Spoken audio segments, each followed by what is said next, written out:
बेटी कि सुना तू ये महीना में बनल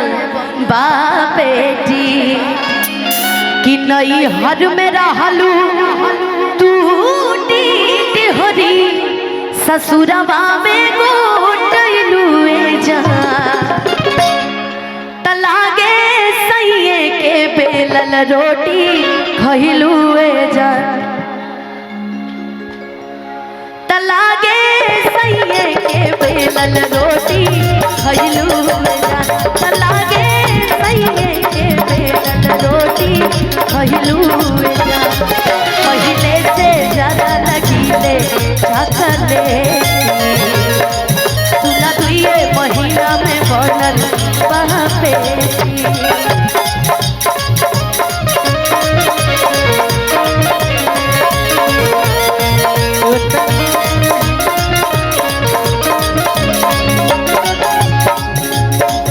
नई हर में रहलू तू टिहरी ससुरवा में गोटलू नई हर में रहलू तू टिहरी ससुरवा में गोटलू तलागे इनकरा से पहले मिलल रहली तो दोनों जनी दो बार पातर रहली। अब देखो तलागे सैये के बेलल रोटी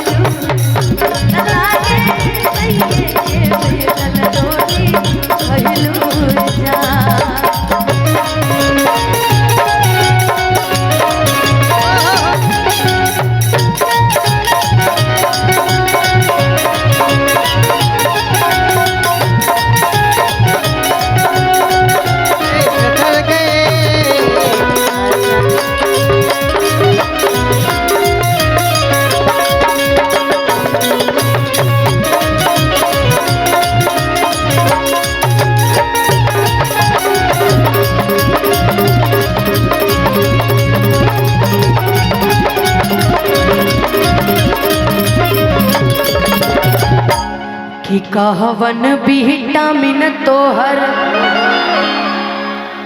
अरे पियउनु हो पियले बड़े कि सेवा सेवा दानी लागे अरे जमकेनु हो कहिले बड़े तलई की कहती है कि सुना कि सुख पावे के तना कहीं हो आ हम दिन भर बैठल रही हो कि सरधा कपूर जैसा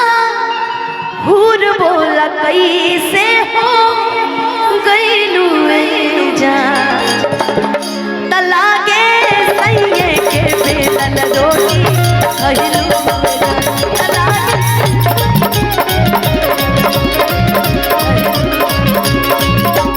गोरी तनी हेने अब हो पियर वाली बात हो खेलो गोरी तनी हेने अब हो पियर वाली बात हो खेलो प्यार वाली बात हो खेलो दिलदार वाली बात हो खेलो गोरी तनी हेने अब हो पियर वाली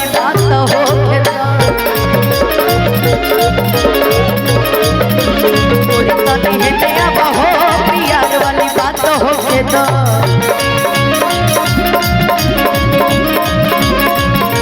तलागे सैये के बेलल रोटी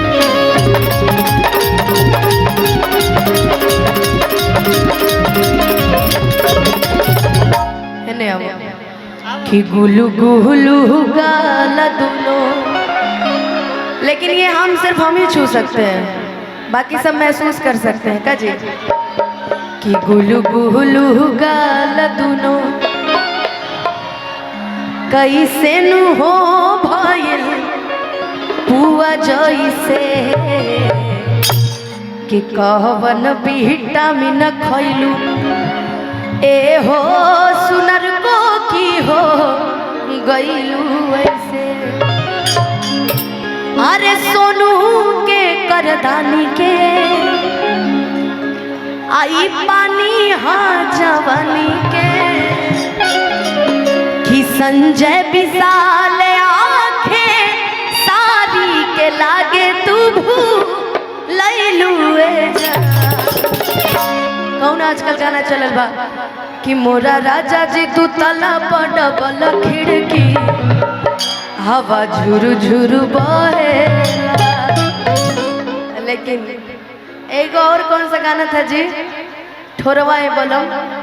कल्लू जी।